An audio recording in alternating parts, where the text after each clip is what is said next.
Hi, I'm Raeanna, and this watercolor tutorial is for anyone that feels like they are just not artistic. We're going to keep it so simple by using only 3 colors.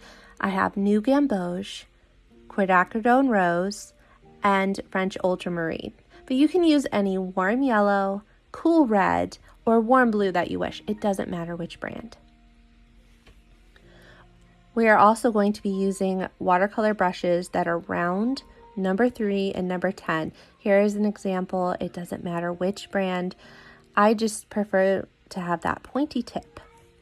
As for watercolor paper, I highly suggest you use 100% cotton paper. It will make a huge difference on the outcome of your painting. This is a watercolor block, which means it's glued on all the sides, which keeps the paper laying flat and makes it a lot easier to paint on. Okay, so today I'm going to use my number 10 round brush, and I'm going to take some Quinacridone Rose, which is a beautiful color, and I'm going to make some lines that looks a little bit like mountains at the top. And then I'm going to wash my brush off and use just the wet brush, and I'm going to drag the pigment down.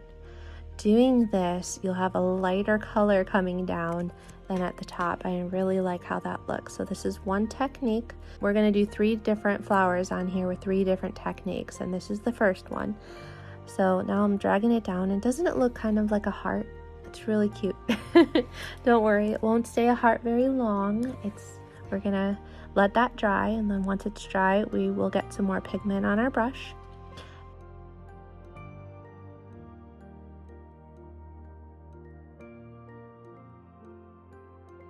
And we will add another line. This time we're gonna curve it to make it look like it's going around the middle part of the flower, or the heart.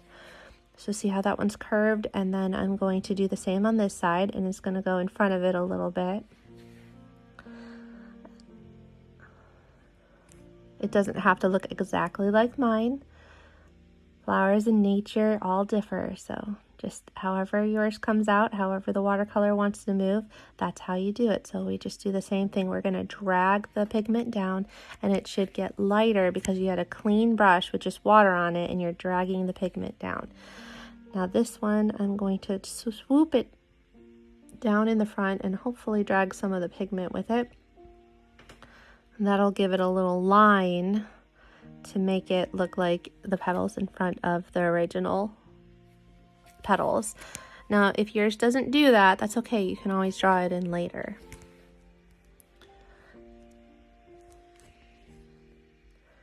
Now I'm going to take a little bit more and put one towards the back. I don't want it to disappear, so I'm going to lighten it up a little bit first by taking a clean damp brush and just barely touching it to kind of take away some of the pigment, and then I'm going to add some more pigment to my brush and just make a thin line on the top.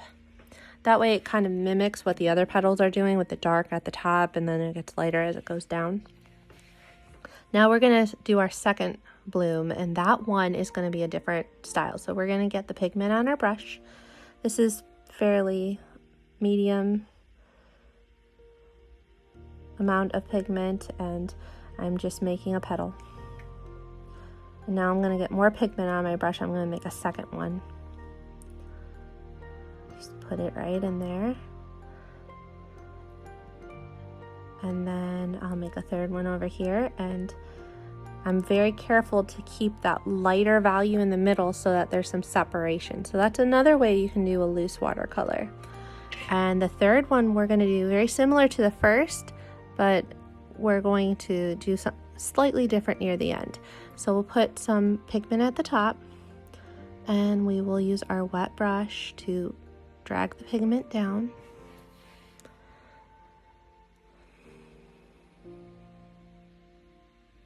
Now I'm going to do that again on the right next to it. I'll put some more pigment up there, and I'll drag it down.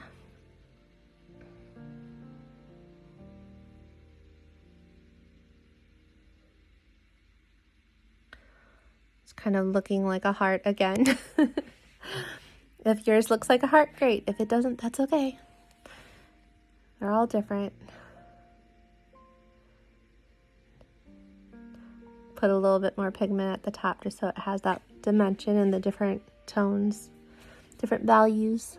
Now I'm going to let it dry, and then once it's dry, we're going to add a little bit more touches. So at the top, I'm going to make another petal that looks like it's in the background. It's further away.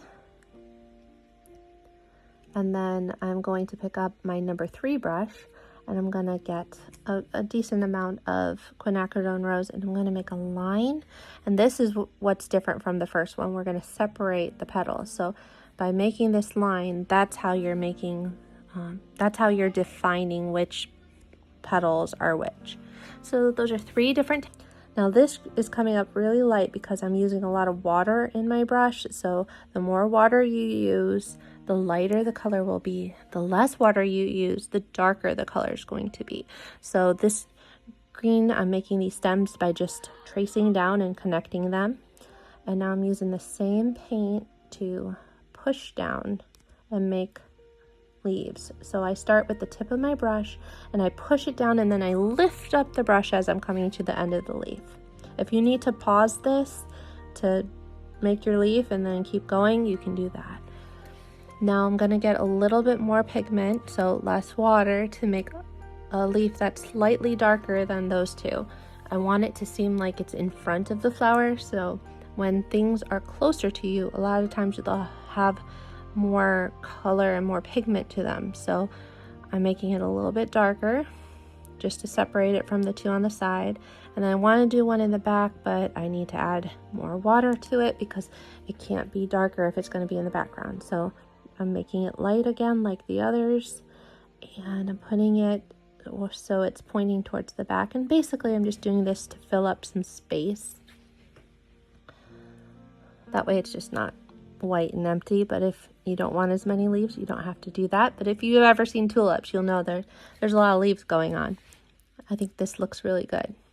Now I'm going to take my number 3 round brush, and we're going to write tulip at the bottom, just nice and delicate in quinacridone rose.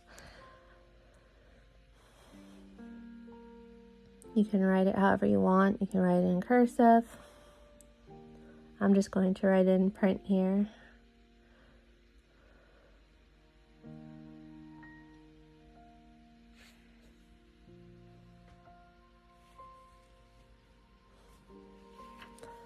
If it looks a little weird to you, congratulations. It's watercolor. It's supposed to look different.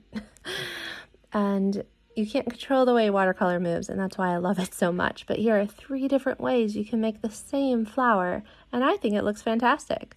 Just depends on how loose you want it to be. Now look, there you go. You made some tulips. Thank you for making bad art with me today. And honestly, I don't think it turned out that bad. I'd love to see your painting, so if you want to tag me on Instagram, that'd be awesome.